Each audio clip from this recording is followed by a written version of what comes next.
Good morning. Please join in our opening hymn, number 17, every night and every morning. Number 17 in your hymnal.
Welcome to Community Church Unitarian Universalist.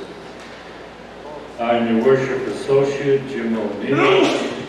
Despite the order of service, since I have been restored to blessed good health, I offer to serve today as worship associate. Community Church is a progressive, open-minded, and inclusive religious community. We welcome all who are on a spiritual search for truth and meaning. Ours is a faith in action as we do the work of social justice and elevate compassion in our quest to live ethically, recognizing the inherent worth and dignity of every human being. Please look to your weekly email for announcements, and our President, Michelle Firestone, has an announcement.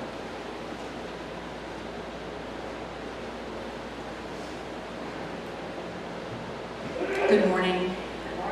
I just want to invite everyone to stay after church today for our congregational meeting. It's a special meeting to discuss the possibility of searching for a new minister. So please stay for that.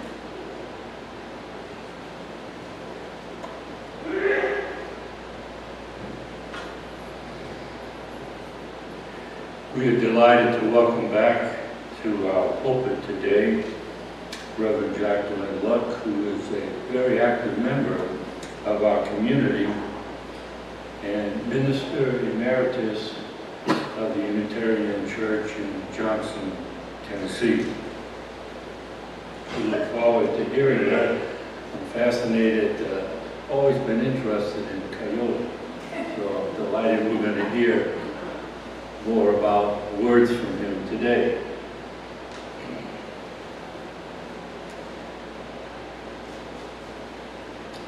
Please join in our land acknowledgement, which is on the back of your order of service. We acknowledge and pay tribute to the original inhabitants of this land. The city of New Orleans is a continuation of an indigenous trade hub on the Mississippi River, known for thousands of years as La Bancha. Tribes that lived on this land include the Caddo, Natchez, Choctaw, Chitimacha, Homa, Tunica, Biloxi, and Atacapaishka, among others. We recognize that as a result of broken treaties and involuntary removals, Native Americans were often forced from their lands. We remember and pay respect to the communities impacted by these actions. Native Americans have lived on this land since time immemorial, and the resilient voices of Native Americans remain an inseparable part of our local culture. With gratitude and honor, we acknowledge indigenous nations that live and continue to thrive here. Reverend Luck will give a call to worship.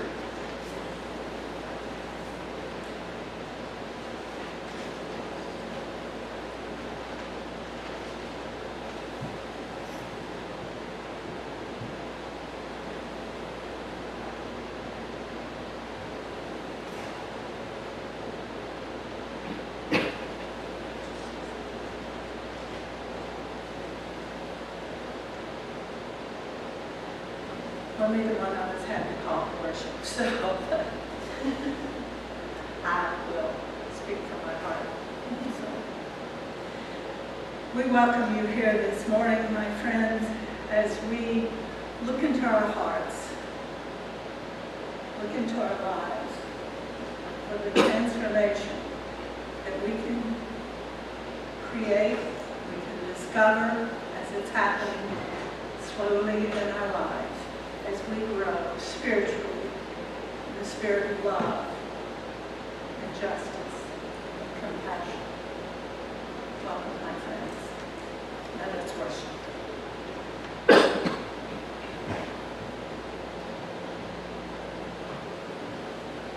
It's our custom to light a chalice invoking hope and eternal truth to our worship. Please join us in singing the words of Chalice Lighting. We light this flame. The words are printed in your order service.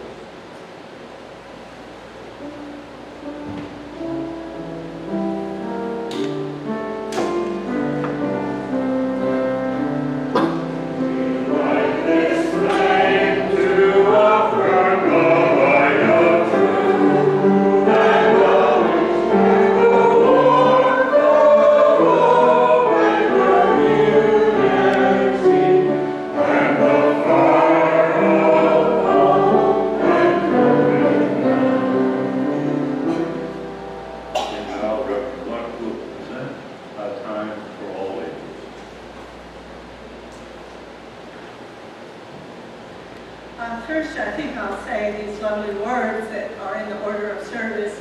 We're not going to sing this today, so if you just place them in your hymnal for someone another time, that would be a great thing. So I wrote a book.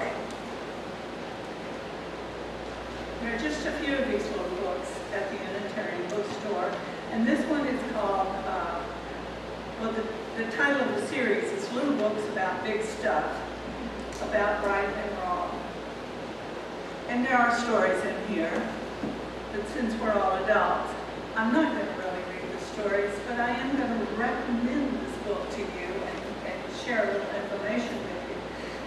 If you are a grandparent, if you're an aunt, if you're an uncle, if you're a mentor, if you're a cousin, I don't know, whatever relationship you have to young people, these books kind of offer a way to start talking about those what we call heavier subjects.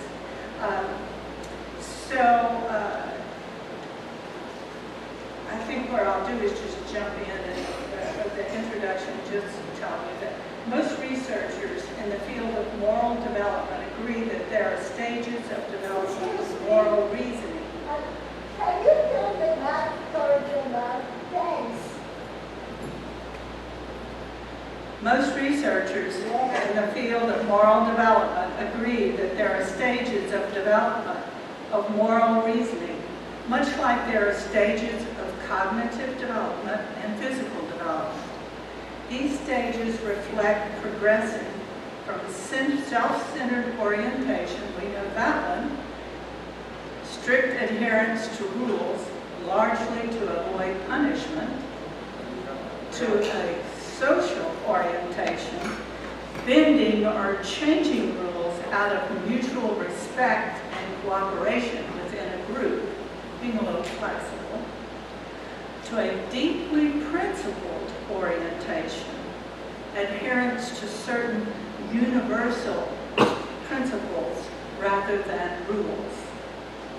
As moral reasoning becomes less rule-bound, one's capacity for principled thinking, open-mindedness, respect, compassion, and empathy plays a key role in making ethical decisions. Unitarian Universalism helps develop these capacities.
This is from Kathy.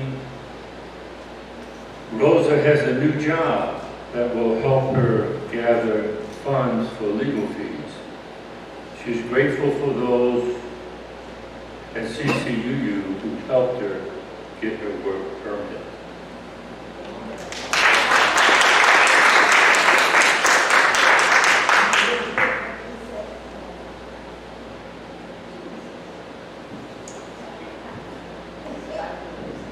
Doesn't say, well, you can identify. I just found out my beloved cat Rusty has diabetes. He's 15 years old, so that, sorry to hear that you. From Jada, my stepdad's 79th birthday was Friday. Happy birthday to him.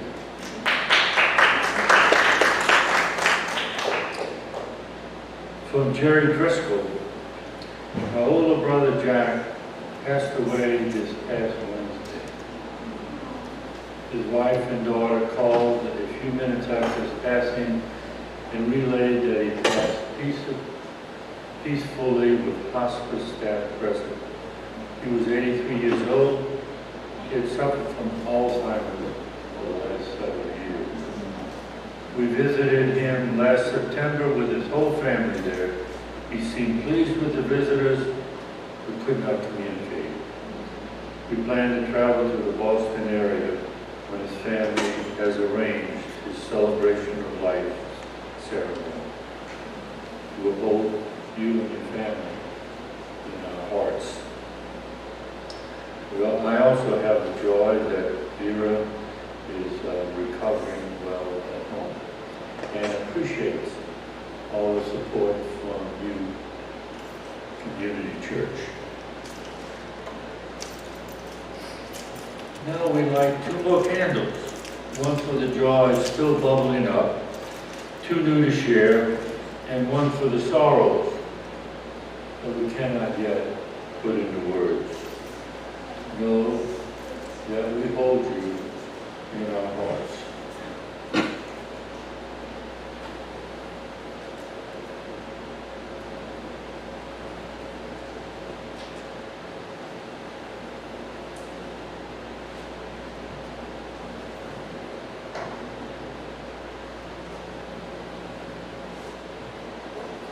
So if you read the announcement service blurb in the newsletter, you know that I am doing a sermon written. Essentially, I am using this book and created a script from it. The book was written by a Unitarian Universalist minister who was serving in Santa Fe, and his name's Webster Kitchell, and he wrote 3 books.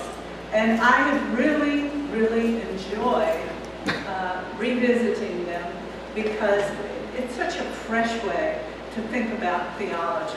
So, I'm going to read you some of this introduction just so you get a feel for what he has in mind.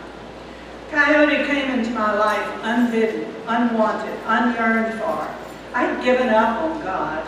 I was living my life and God was doing whatever God does. Perhaps I was understood by God, but I had accepted that I was never going to understand God.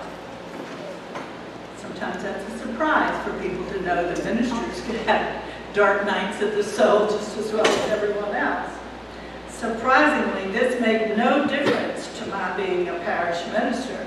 Most of the people in the congregation had also given up trying to understand God. They would have been content to understand their children. So we worked together on such things, on understanding ourselves, our mates, our children, our society. We worked on that with an eye to becoming more human, more humane. That seems a good set of things for a little church to be doing. It might have been what God was wanting us to do all along. So I was surprised to have Coyote enter my life. I met Coyote shortly before dawn on the summer solstice. There are coyotes and there is Coyote, capital C. I met a coyote that morning in the desert. But before the day was over, I met Coyote the trickster. That's what happens when Coyote is around. It was at Ghost Ranch near Santa Fe, New Mexico. I was to meet some people and hike to Chimney Rock to greet the sun of the solstice. I overslept as is my custom. Hurrying along a trail in the pre-dawn light, I caught a coyote out of the corner of my eye. She or he was on a cross trail to mine. We saw each other at the same time. We stopped and looked into each other's eyes. It seemed to me we held that gaze for a long time. Then the coyote trotted across my path, headed home for a night on the mesa. I went up the trail to the sunrise. All day, that summer solstice day, the coyote's gaze was in my awareness.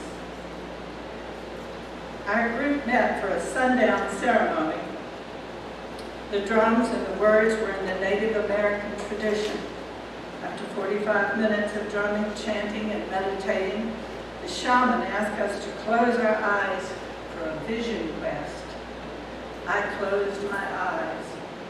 I had a vision of a naked male child with blonde curls standing before imposing closed doors reminiscent of the Spanish colonial church. Startled, I opened my eyes. Everyone had their eyes closed.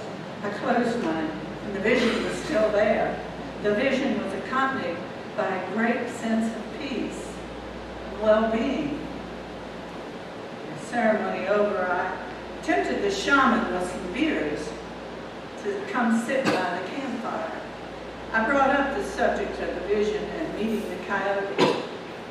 As we discussed it, I came to the startling possibility that I might be ready for a spiritual renewal, and that Coyote might be my spirit guide. My left brain was shocked, but my right brain was enthusiastic. Being an intellectual philosopher, therapist, sort of minister, I read up on Coyote, not on coyotes, which have limited appeal, but on Coyote the trickster, a semi-divine character in the mythology of all the Native American people. When Coyote is around, there's going to be trouble, and often trouble of a ridiculous sort. More often than not, the tricks of the trickster backfire on the trickster himself. As I intellectually boned up on the trickster, my unconscious kept interrupting to say, "This is the story of your life." So it has been. I have never outsmarted anyone more than I have outsmarted myself. Every best intention has turned into an exploding cigar. I identified with Wild E, Coyote, from cartoons, sure we all remember, questing for the Holy Grail, played in the cartoons by the Roadrunner. That one day, Coyote himself walked into my study as I was about to write a sermon. Let's sing hymn number 9, No Longer Forward Nor Behind.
Words of the preacher.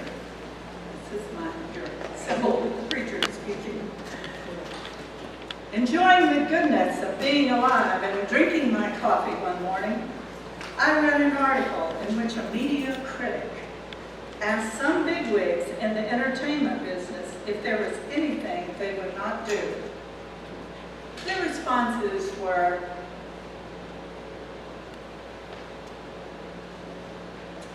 some bluster about artistic freedom and the evils of censorship.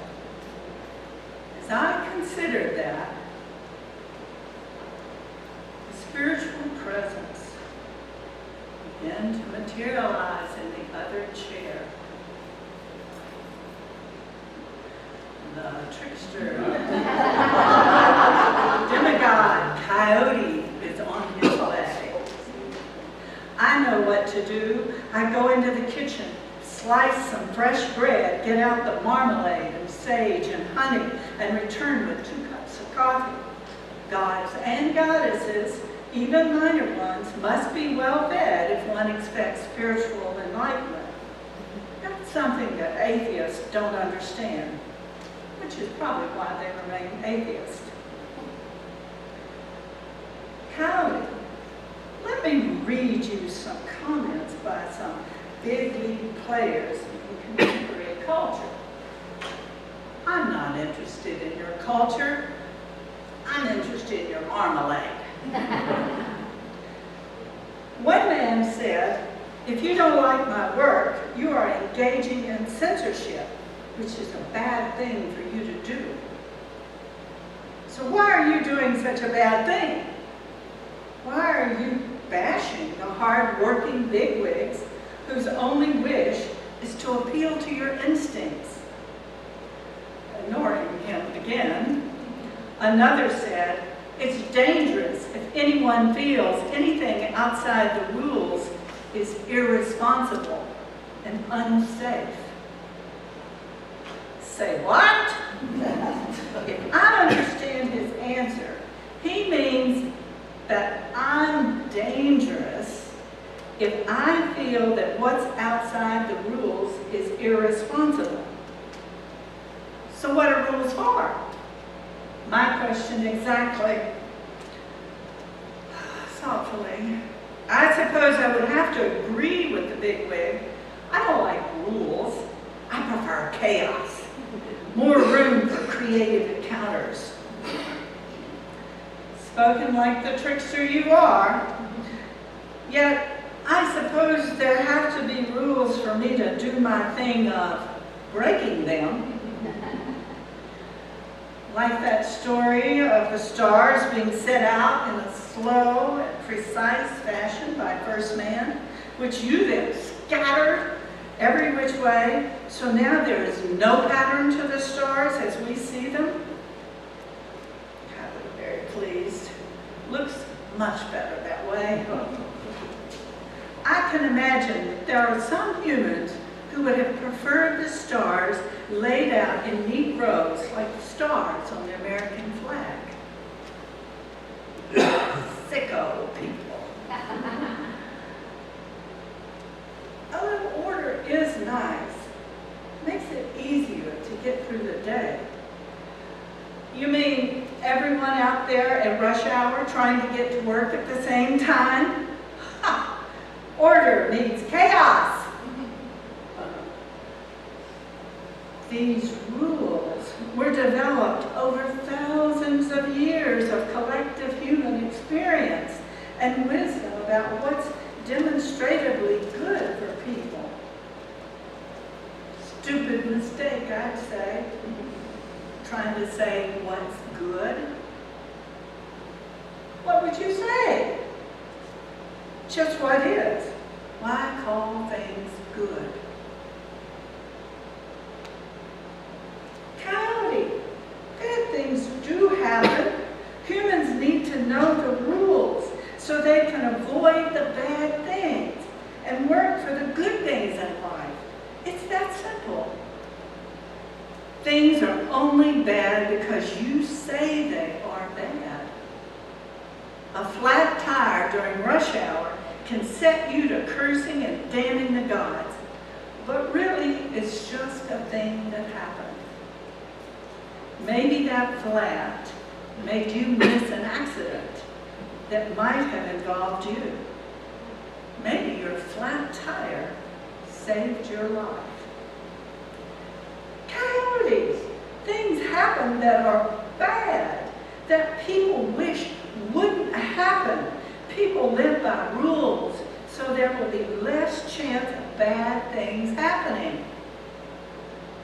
No. Before humans came along with their egocentric idea that the value of things revolves around human wants and needs, there was no good or evil.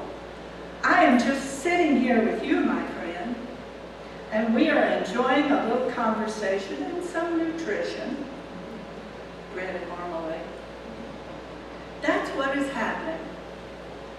By the way, my coffee cup is empty. So, it is neither good nor bad that your coffee cup is empty. If you don't fill it, I'll dematerialize and you will be left with half a sermon.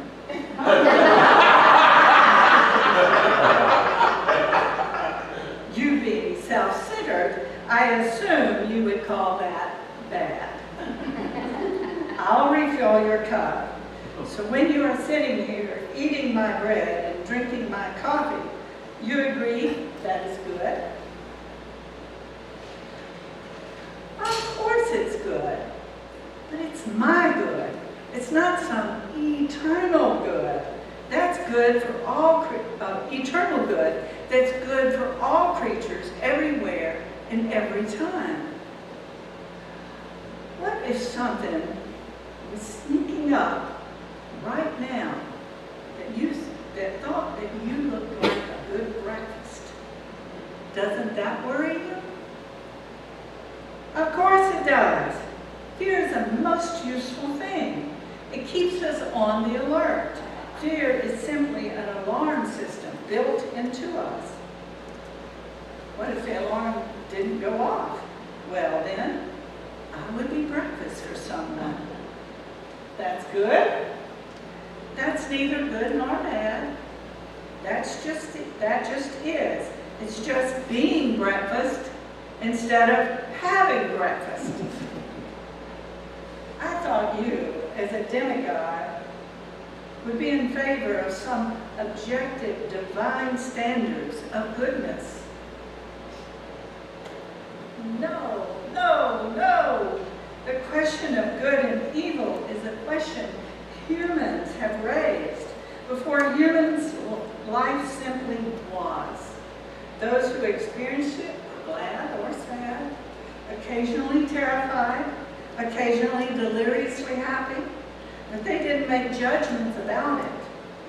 That's the way the gods are. The gods accept that what is, is. The gods and the animals alike are puzzled by this human insistence on defining good and evil as though it were something that mattered in the universe. Coyote. For people, there is the problem of evil. Bad things happen, and people ask why. People wonder why the gods made the world this way. You're saying that the world would be different if humans had created it? That's blasphemy. That's an insult to the creating deities. Humans had the gall to say the creating deities didn't know what they were doing. Are you saying the creative deities did know what they were doing and went ahead and worked evil into creation? The nature of the universe is change and process.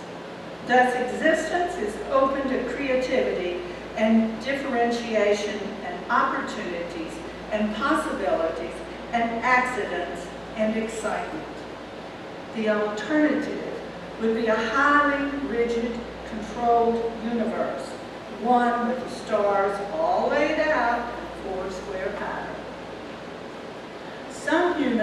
manifestations of a kind of awareness that likes the opportunity to change and grow and fashion ideas and things and relationships.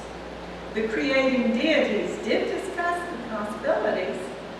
They also created a four-square, rigid little universe in which everything is neat and sweet and nice. It parallels this universe. Are you sure of this, Coyote? Of course! All you have to do is believe in it and die. It's called heaven. And you wouldn't want to go to heaven, Coyote? I'm stunned to hear from the highest authority that there even is a heaven. Of course I wouldn't want to go to heaven. Why do you think I've spent 4,000 years on this planet? For the fun of it? You do enjoy it. You're right. I do. And so should you humans. If you really lived the way life ought to be lived, you would be full of gratitude for the miraculous surprise of having been invited to the party. You didn't earn this life. You just happened. Maybe against your will, for all you remember. If it's been pleasurable, well then, wow! If it didn't turn out well, either you were unlucky or you screwed up. It seems evil things happen, Coyote. Perhaps this is my outdated cultural programming showing. Evil is not the problem. Goodness is the problem. Goodness makes people stifle their impulses and their joy. Goodness leads to neat arrangements of the stars. Goodness drives people nuts and causes them to sit in darkened rooms with other people and get their excitement vicariously in shoot-'em-up movies and erotic fantasies. Goodness also causes people to go to church. Exactly my point. Don't take this too seriously. They could be out enjoying themselves, but then they wonder if they aren't good enough. Of course they are good enough. Some people are bad, Coyote. That's because they were told as little children that they weren't good enough. You don't see coyotes telling their pups that they aren't good enough. You don't hear rabbits telling their bunnies they are evil. Oh, hell. You've left your animal simplicity behind in your quest to be smarter than all other life forms. You are a lost cause. But you do make good coffee and good bread.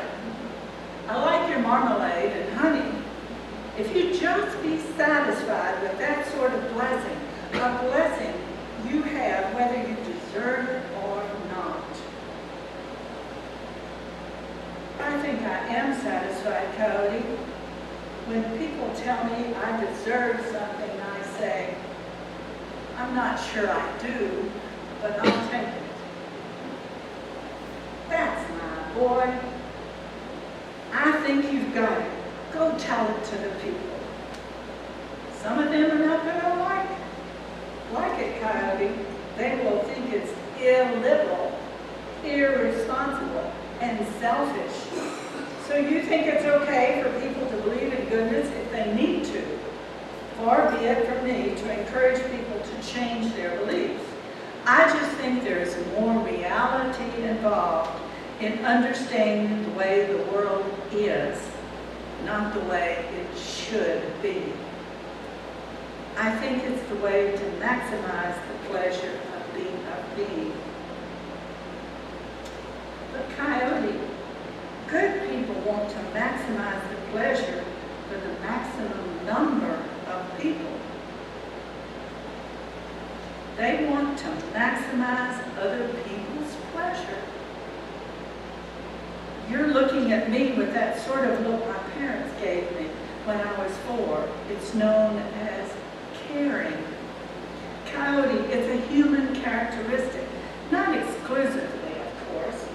We know other animals care, but we think humans at their best have developed caring to new heights. That's one of the best things about humans, that we care about each other. So care about each other. Nothing's wrong with that. But caring involves pain, Coyote. Caring people go through bad times with their friends. Caring people worry about the dispossessed and starving. Care leads to pain,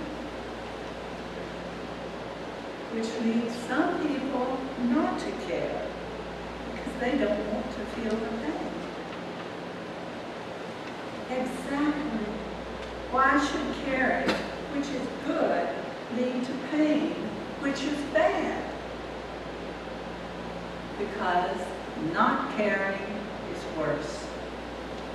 You have to discover that for yourself. I am getting confused about which side you are on, and for that matter, I'm not sure which side I'm on anymore. The problem of goodness is that goodness leads to pain. We come to understand that this pain is a given in the universe of becoming and changing and letting go. The reality of the problem of goodness is resolved by experiencing the transformative power, big word, very important, the transformative power of caring over pain. Thus, caring leads to certain joys that those who defend themselves against caring miss out on. We can refuse to make the choices, and reality will go on without us. If we refuse to care, we may miss the pain of understanding. But we will certainly miss the ecstasy that comes with insight and enlightenment. The lesson life learns, always in an incarnation, in a particular life, is to transcend the pain and the darkness with love and enlightenment.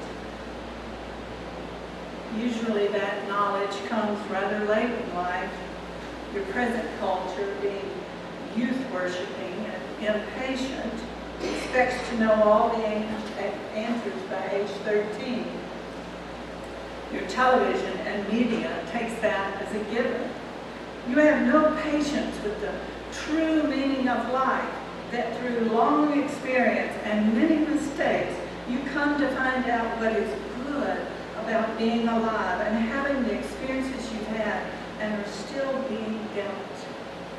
If there is any goodness in all that trouble, it is in how you react spiritually in your deepest being to what you are given to overcome, to transcend through understanding and living a life of love. Coyote gets stern and seems reflective as we sit for a moment. I mean, living a life of love is not just saying sweet bromides about love. Living a life of love is hard and painful at times. But the end result is a transcendence of the selfish and ego-centered idea that the universe was made for you personally. The problem of goodness is that you humans think life should be easy, painless, and shallow. Thus you define that painless, easy, and shallow life as good. When you don't get it, you get angry and cranky and sulk in front of the media screen on TV. We are sitting among the ruins of the morning paper. We are sitting among the ruins of the morning paper, telling us of rape and larceny and massive indifference to life, and the mountain of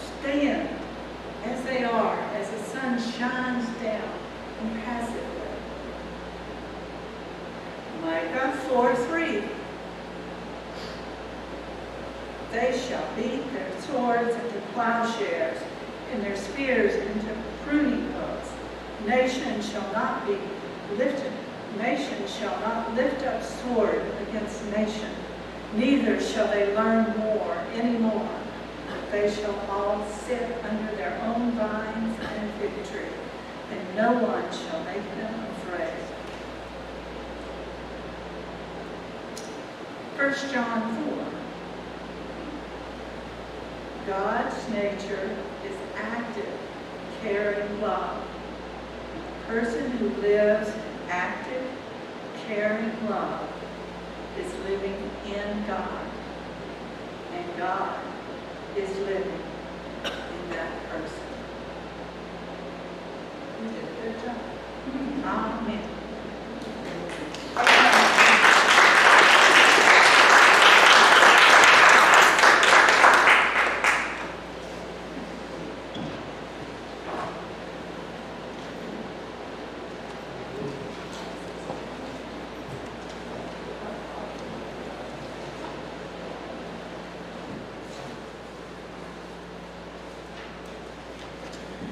Community Church Unitarian Universalist is a self-sustaining congregation. Members and friends, generosity help us to do the sacred work of bringing justice, spirituality, and compassion to our community and beyond.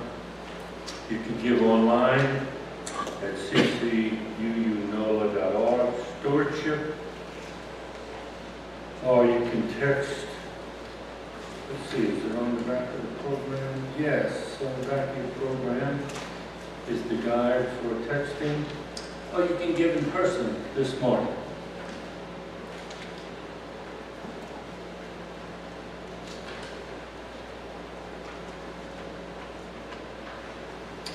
Please join in the hymn. You can remain seated. 301, Touch the Earth, Reach the Sky. Number 301.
Extinguish the chalice here, that it might flow gently in our hearts.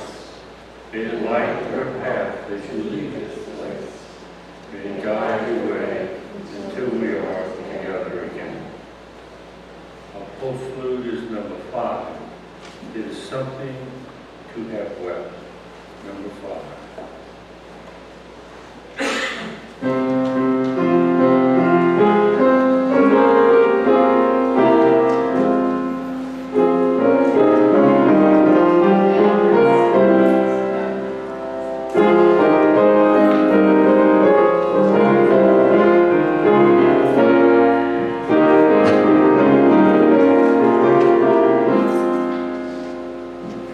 Yeah.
ministers have passed. Religion is not something separate and apart from ordinary life. It is life. Life of every kind viewed from the standpoint of meaning and purpose. Life lived in the fuller awareness of its human quality and spiritual significance. Amen. Go in peace, my friends. Play the festival.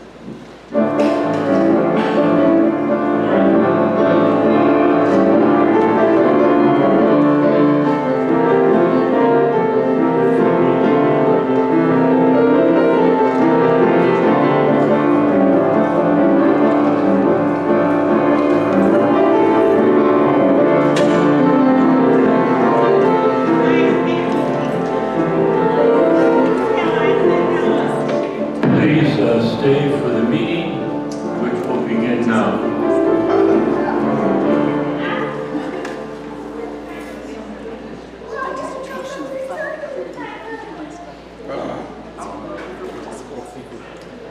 Anyone who's not a member, you can stay for the meeting, but if you prefer, you can go get coffee and cookies if you're fellowship.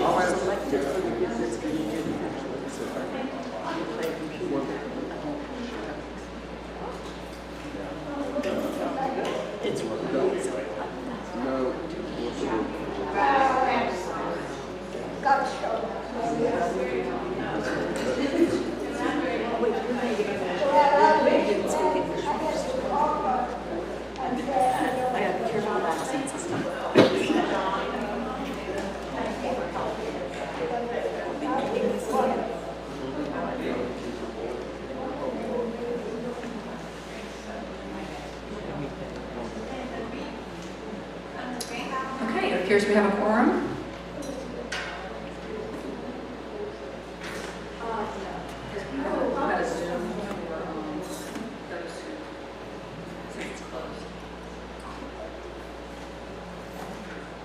No, you can turn it off because it's got a Zoom going.